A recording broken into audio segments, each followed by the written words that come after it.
अस्सलाम वालेकुम नाजरीन, आप देख रहे हैं जेके रेवोल्यूशन। मैं हूं आपका दोस्त एहसान आबिद। नाजरीन, आज हम मौजूद है मिस्टर मुबशर अमीन ख़ान साहब के साथ, जो कि तहसीलदार खरीरी है। आज इनसे गुफ्तगू करेंगे और इनके तहसील में जितने भी काम हो रहे हैं या जो भी सिचुएशंस आज है प्रेजेंट में, उसको लेकर हम आज बातचीत करेंगे। सर, पहले तो आपका बहुत खैर मकदम है, सर आपने वक्त दिया। Thank you. सर, मेरा पहला सवाल रहेगा, क्योंकि अभी जो कोविड जो चल रहा है, जो पेंडेमिक है इस टाइम पे, हर एक जगह पे हम देख रहे, पूरे मुल्क में देख रहे कि कहीं ना कहीं हर इन शख्स इस टाइम पे मुश्किलात से गुजर रहे। और यहाँ पे बिंग ए तहसीलदार, आपका जो तहसील है, इसमें पेंडेमिक की जो सिचुएशन है सर, वो प्रेजेंटली क्या है सर? देखिए, जैसे आपने सबसे पहले मैं आपका वेलकम करता हूँ यहाँ पे। तो आपने जो है सिचुएशन की बात की, पेंडेमिक की। अगर हम देखें कि जो सिचुएशन हमारी 1 महीने पहले जो सिचुएशन थी, काफ़ी ख़राब सिचुएशन थी सब जगह। तो यहाँ पे भी हमारे केसेस जो हैं वो हमारे मेडिकल ब्लॉक में जो काफ़ी सारे केसेस आ रहे थे, एवरेज में हमारे 40 केसेस जो है डेली आ रहे थे। लेकिन उसके बाद जो लॉकडाउन जो हो गया, लॉकडाउन की इंस्ट्रक्शंस आ गई, लॉकडाउन इम्प्लीमेंट हुआ, लोगों ने भी कोऑपरेट किया, बाकी एजेंसीज ने भी कोऑपरेट किया। तो मिलकर के जो हमने काम किया, तो उसका ये रिज़ल्ट देखा जाता है कि आज हमारे केसेस जो हैं, पॉजिटिविटी रेट काफ़ी कम है, और जो केसेस टोटल जो हमारे केसेस आ रहे हैं डेली बेस पे, वो भी काफ़ी कम है। सर, लॉकडाउन की बात की आपने, हमने देखा कि अगर हम करीरी की बात करें, जो तहसील है, इसमें जो है काफ़ी स्ट्रिक्ट लॉकडाउन जो है उसको फॉलो किया गया। हम देख रहे कि हर एक तहसील में ये प्रोसीजर तो चला, लेकिन कहीं ना कहीं यहाँ पे हमने देखा थोड़ी सी स्ट्रिक्टनेस थी, आज भी है सर। तो क्या इस वजह से जो केसेस है, क्या उनमें कमी आ रही है सर? बिल्कुल, जो लॉकडाउन की बात है, लॉकडाउन जो डायरेक्शंस आई थी, हमने जो इम्प्लीमेंट की, लॉकडाउन हुआ, तो जो केसेस कम होने की बात है या इस चीज़ पे कंट्रोल होने की बात है। अगर लॉकडाउन स्ट्रिक्ट रहा तो कहीं ना कहीं ये भी रीज़न है कि उस तरह अननेसेसरी मूवमेंट कम रही और इन्फेक्शन जो है कम से कम फैला। तो लॉकडाउन, जहाँ तक कुछ ये भी फीडबैक आया कि यहाँ पे काफ़ी ज़्यादा लॉकडाउन जो है उसमें काफ़ी सख्ती थी, जैसे आपने कहा। तो ये बात भी सही है कि जो इम्पॉर्टेंट चीज़ थी उसको तो फैसिलिटेट किया गया, बाकी अदरवाइज़ जो था वहाँ में जो एसेंशियल्स को अलो करना, जो टाइमिंग थी, और बाकी टाइम ने हमने इंश्योर किया कि लॉकडाउन जो है प्रॉपरली फॉलो हो, डायरेक्शन फॉलो हो। तो जिसका रिज़ल्ट हम ये देख रहे हैं कि किसी हद तक, बहुत हद तक जो है हमारे केसेस जो हैं कम हुए हैं। सर, लॉकडाउन में हमने देखा कि कहीं ना कहीं जो लोग हैं वो बहुत मुश्किलात से गुजर रहे हैं। क्या आप सर, आपने ये मुआयना किया अपने तहसील का, आपने लोगों की जो परेशानियां उनको देखा, कहीं ना कहीं कल लोग इस चीज़ के लिए तैयार ना हो कि वो वायलेशन कर बैठे सर? बिल्कुल, ये बात जो है इम्पॉर्टेंट है कि अगर हम यहाँ पे लॉकडाउन किया हमने, या शॉप्स वगैरह बंद थी, या ट्रांसपोर्ट जो है वो इस तरह से नहीं चल रहा था नॉर्मली, तो उसमें ये एक चीज़ इंपॉर्टेंट इंश्योर की गई with in coordination with other agency, जो भी हमारी पुलिस जो है या फिर जो बाकी जो मजिस्ट्रेट्स जो फील्ड में थे, कि एक इम्पॉर्टेंट चीज़ ये थी लॉकडाउन में कि जो भी इम्पॉर्टेंट मूवमेंट है या जो भी अर्जेंट मूवमेंट है, मेडिकल इमरजेंसी है, बाकी कोई चीज़ है, उसको चीज़ को जो फैसिलिटेट करना। तो उस चीज़ का ध्यान रखा गया, उसको इंश्योर किया गया। और आज की डेट में भी जो है एसेंशियल्स के लिए जो एसेंशियल्स जो प्रोवाइड करनी है, या उसके अलावा जो है इवन वार्ड में कोई इंपॉर्टेंट ग्रॉसरी जो है वो ओपन करनी है, या उसके अलावा जो है हमारे पास जो कोई इंपॉर्टेंट मूवमेंट है या कुछ ऐसा है, तो उस चीज़ का जो है ध्यान रखा जाता है प्रॉपर्ली। सर, एक और बात है, जैसे हम देख रहे हैं आज लॉकडाउन चल रहा है, तो इसमें हमें काफ़ी शिकायतें मिल रही है कि जो दुकानदार है वो कहीं ना कहीं जो चीज़ें उनको ऑफिशियल रेट्स पे नहीं बेच रहे। काफ़ी महंगाई जो है वो आज बाज़ारों में देखी जा रही है। तो सर, कहीं ना कहीं जो दुकानदारी वायलेशन कर रहे हैं सर, उनके खिलाफ आप किस तरह से कार्रवाई कर रहे हैं सर? जो ये बात आपने की और प्राइसिंग की या ब्लैक मार्केटिंग की, तो इसमें हमने स्टार्टिंग में ही जो है जो इनिशिएटिव ले लिया था पहले ही, कि इसमें जो भी हमारे पास इस तरह की जो भी शिकायतें आई, तो प्रॉपर्ली उस पर एक्शन लिया गया, और कुछ शॉप सील हुई, और उसके अलावा कुछ फ़ाइन भी इम्पोज़ किया गया। और उसके अलावा ये डायरेक्शन जो रही एक ट्रेड बॉडीज़ को भी और शॉपकीपर्स को भी, सबको, कि इस प्रैक्टिस से जो है डिजिस्ट किया जाए, इससे ऐसी कोई प्रैक्टिस ना की जाए। और जनरल पब्लिक को भी हमने जो है ये इन्फॉर्म किया, सेंसिटाइज़ किया कि अगर ऐसी कोई भी कंप्लेंट हमारे सामने लाए, उस पर जो है एक्शन होगा। और डेफिनेटली हमने एक्शन ले लिया है। अगर इवन प्रेजेंटली भी हमारे पास कोई ऐसी कंप्लेंट आती है, तो definitely we will take action. Sir, ऐसा भी कहने में आ रहा है कि अभी जो है कोविड की वजह से जो डेवलपमेंट प्रोसेस होता है उस पर कोई ध्यान नहीं दे रही है गवर्नमेंट। इस तरह से आप अपनी तहसील की जो डेवलपमेंट प्रोसेस है उसको आप किस तरह से देख रहे हैं सर? जैसा कि इस पैंडमिक की वजह से ड्यूरिंग कोविड जो है बहुत सारे काम जो है वो इफ़ेक्ट भी हुए, बहुत सारी चीज़ें जो है, या जिस तरह से हमारी स्टाफ की जो अटेंडेंस थी अलग डिफरेंट ऑफिस में वो भी 50% हुई। तो किसी हद तक जो है सारे काम जो है उसमें तो इम्पैक्ट पड़ा। बट हम ये कोशिश कर रहे हैं, हमारी ये कोशिश है कि जो भी इम्पोर्टेंट डेवलपमेंट प्रोजेक्ट्स हैं या जो भी इम्पोर्टेंट जो प्रायोरिटी की चीज़ें हैं वो जो है प्रायोरिटी पे हम उसको सॉर्ट आउट करें और उस चीज़ में जो है इसकी वजह से कोई रुकावट ना आए।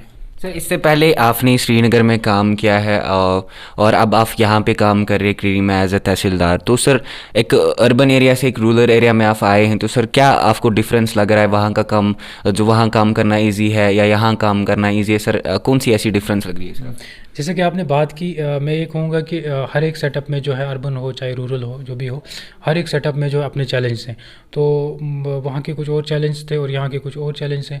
तो इम्पॉर्टेंट चीज़ ये है कि उन चैलेंज को और उन चीज़ों को जो है समझना, अंडरस्टैंड करना और उसके बाद जो उस पर काम करना। तो यहाँ पे मैं ये कहूँगा कि रूरल एरिया में जो है जिस तरह से काम करने का जो है काफ़ी ज़्यादा स्कोप है और इस तरह जो भी जिस तरह की वो इश्यूज़ हैं ग्राउंड पे लेकर के, डिफरेंट डिपार्टमेंट्स को लेकर के उनका कोऑर्डिनेशन जो है किसी भी चीज़ को जो है करने के लिए, किसी भी चीज़ को इम्प्लीमेंट करने के लिए या कोई भी चीज़ सॉर्ट आउट करने के लिए, तो वो एक बड़ा इंपॉर्टेंट रहता है।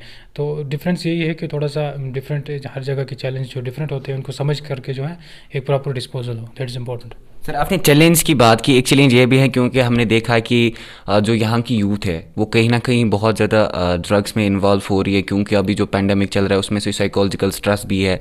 तो काफ़ी पिछले कुछ महीनों से या पिछले एक साल से हम देख रहे हैं कि बहुत कार्रवाई हुई है जो भी ड्रग पेडलर्स हैं उनके खिलाफ। अब जो फ्यूचर में कहीं ना कहीं ये वायलेशन हो रही है, तो उनके खिलाफ आप किस तरह से कार्रवाई लेंगे सर? जहाँ तक ये बात आपने की ड्रग पेडलिंग की या इस तरह की कोई भी जो चीज़ एक्टिविटी है इससे जुड़ा हुआ कोई भी वो एस्पेक्ट है, तो मैं कहूँगा कि इसमें जो है इस टाइप की जो भी कोई क्रॉप की जो भी कोई कल्टीवेशन होती है, तो यहाँ पे ये मैं कहूँगा हमारे एरिया में जो लास्ट ईयर पे कुछ एक्शन हुआ, तो कुछ जो कल्टीवेशन जो है वो कुछ एरिया आइडेंटिफाई करके with in coordination with police and excise और बाकी एजेंसीज के साथ मिलके उसको जो है डिस्ट्रॉय किया गया था और फिर उसमें प्रॉपरली जो है एफआईआर भी रजिस्टर हुआ था, उसमें कार्रवाई भी हुई है। तो फर्दर जो है इसमें अगर इस तरह की कोई भी चीज़ नोटिस में आती है तो उस पर तो आप देख रहे हैं डेली बेस पे कार्रवाई होती भी है और इंशाल्लाह आइंदा भी होगी। और एक इम्पॉर्टेंट चीज़ है कि इस चीज़ से हमें जो है इस पर ज़्यादा काम करने की ज़रूरत है और यूथ जो है यूथ को जो इस चीज़ से जो बचाना है, दूर रखना है। मेरा यही मैसेज रहेगा यूथ के लिए और बाकी जो भी लोग इस पर काम कर रहे हैं कि इसको सीरियसली लें और ज़्यादा से ज़्यादा कोशिश करें कि ये चीज़ जो है हमारी सोसाइटी से जो ख़त्म हो जाए। सर जो भी मुलाजिम इस वक्त कोविड-19 पेंडेमिक में काम कर रहे हैं, as in front line workers, उनके लिए उनको आप किस तरह से अप्रिशिएट करते हैं सर? हाँ, फ्रंट लाइन वर्कर्स की जो बात है, चाहे वो हमारे रेवेन्यू से हो, हेल्थ से हो या किसी और डिपार्टमेंट से हो, इवन अगर एजुकेशन डिपार्टमेंट से भी हो, मैं ये कहूँगा कि उनका काम जो है वो तो अप्रिशिएबल ही है। अभी रिसेंटली हमने कुछ टीम्स कॉन्स्टिट्यूट की थी डी साहब की डायरेक्शन पे, जो विलेज हेल्थ टीम्स थी, उसमें हमारे जो फ्रंट लाइन वर्कर्स में टीम में जो हमारे कुछ BLS को हमने शामिल कर लिया था, क्योंकि शिकायतें आ रही थी कि इस तरह से जो पॉजिटिव पेशेंट्स या बाकी जो है उनकी प्रॉपर मॉनिटरिंग नहीं हो रही है, कोई रोम कर रहा है, कोई कुछ कर रहा है। तो उसमें ये जो है इन फ्रंट लाइन वर्कर्स जो काफ़ी इन टीम्स का काफ़ी ज़्यादा रोल रहा। तो मैं ये कहूँगा कि इनका काम जो बड़ा अप्रिशिएबल है और इसके साथ मैं कहूँगा कि they should keep this good work up. Sir आपके यहाँ पे जो SDH जो क्रीरी है सर, एक अच्छा हॉस्पिटल है और हमने देखा है कि बहुत काफ़ी अच्छा काम भी किया है ड्यूरिंग कोविड-19।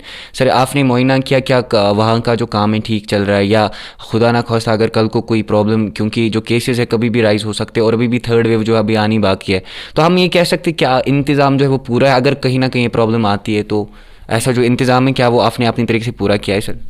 बिल्कुल, जो आपने बात की, जैसे मैं आपसे कहूँगा कि जो भी इस प्रोसेस में जो भी चीज़ें इम्प्लीमेंट करनी है या जो भी इनिशिएटिव्स लेने हैं या जो भी डायरेक्शंस फील्ड में इम्प्लीमेंट करनी है या जो भी लोगों को फैसिलिटेट करना है, उस हवाले से जो हमारा सेटअप जो है, मैं ये कहूँगा कि जैसे हमारे जो कोविड वैक्सीनेशन सेंटर्स की बात मैं करूँगा, तो 16 हमारे जो वैक्सीनेशन सेंटर्स इस ब्लॉक में जो सेटअप हुए हैं, तो वो डेली प्रॉपर बेसिस पे जो है वो फंक्शनल हैं, एक्टिव हैं।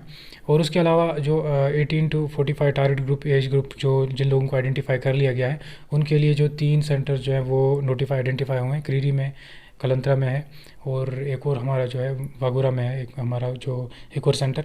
तो कहने की बात यह है कि पूरी तरह से इसमें जो है एक्टिवली सेंटर्स जो है एक्टिवेट किए गए हैं और इसमें वैक्सीनेशन प्रोसेस जो ऑन है। और इसके अलावा जो बाकी कोई भी अगर इसमें कोई चैलेंज आता है तो हमारी टीम जो है उसको देखने के लिए पूरी तरह से रेडी है। सर एक और आखिरी सवाल है मेरा से, एक मैसेज जो आप यहाँ के लोगों को देना चाहेंगे बीइंग ए तहसीलदार साहब, क्योंकि अभी जो पेंडेमिक है इसमें लोग कहीं ना कहीं वो ऐसे रोल्स भी कर बैठते हैं कि जो वायलेशन होती है कहीं ना कहीं जो रूल्स हमारे हैं या जो रेगुलेशंस है। तो आप एक मैसेज क्या देना चाहेंगे लोगों को जो उनको इस वक्त पे कहीं ना कहीं उनको फ़ायदा दे सकती है सर? बिल्कुल, मेरा तो ये मैसेज रहेगा जो इस वक्त जो इम्पोर्टेंट है कि इस चीज़ को समझें कि इस वक्त हमने पिछले इतने टाइम से जो है जिस तरह से हमने कंट्रोल किया है चीज़ों को, तो अननेसेसरली जो है कोई बाहर निकलने की ज़रूरत नहीं। जब ज़्यादा इम्पोर्टेंट काम हो तभी निकलें। और इसके अलावा सबसे इम्पोर्टेंट ये है कि ख़ुद को बचाएं इस चीज़ से, इस इन्फेक्शन से, और बाकियों को भी बचाएं। इस चीज़ पे ज़ोर होना चाहिए। तो उसके लिए इम्पोर्टेंट है जो SOP जिसको लेकर टाइम टू टाइम नोटिफाई होती है उसको फॉलो करना, और बाकियों में भी एक अवेयरनेस इस चीज़ की करना। और ज़्यादा इंपॉर्टेंट ये है कि जो भी हमारे टारगेट ग्रुप है या बाकी 45+ है जो इसमें एलिजिबल है, तो अपने नियरेस्ट वैक्सीनेशन सेंटर पे जाएं, वैक्सीन अवेलेबल है, और जो वैक्सीन जो है वो ले लें प्रायोरिटी पे। इसके अलावा जो भी नेगेटिव चीज़ें हैं या जो भी इस चीज़ को लेकर के जो अफवाहें हैं किसी भी चीज़ को लेकर के, उसको पूरा जो टोटली अवॉइड करें। तो फाइनली मेरा यही मैसेज रहेगा कि पीपल जो है, लोग जो इस एस्पेक्ट को लेकर सब हम लोग पॉजिटिव रहें और अफर्मेटिव रहें, होपफुल रहें, और जो है घर पे रहें और सेफ़ रहें। अपना भी ख्याल रखें और अपने साथ साथ बाकियों का भी ख्याल रखें। सर आपका बहुत बहुत शुक्रिया सर, आपने वक्त दिया। Thank you very much. तो नाजरीन ये थे मिस्टर मुबशर अमीन खान साहब जो कि तहसीलदार क्रीरी है, इनसे हमारी गुफ्तगू हो रही थी। तो हम ये कह सकते हैं कि ये जो तहसील क्रीरी है इसमें जो हर तरह के जो काम है, चाहे वो हम कोविड-19 के जितने भी अहम काम है उनको देखें, या डेवलपमेंट प्रोसेस को देखें, या दुकानदारों के जो मसाइल थे उनको देखें, तो कहीं ना कहीं हम ये देख रहे हैं कि बिल्कुल तहसीलदार साहब जो कि इनके साथ जितने भी अफराद जो काम कर रहे हैं उनकी नज़र बिल्कुल इन सिचुएशंस पर है। और कहीं ना कहीं लोगों को ये मैसेज आज भी दी जा रही है कि पैनिक होने की कोई ज़रूरत नहीं है, इन सिचुएशन से हम बहुत जल्द जो है बाहर आ सकते हैं। आप और अपडेट्स के लिए बने रहिए JK रेवोल्यूशन के साथ। कैमरामैन मुहीब के साथ मैं एहसान।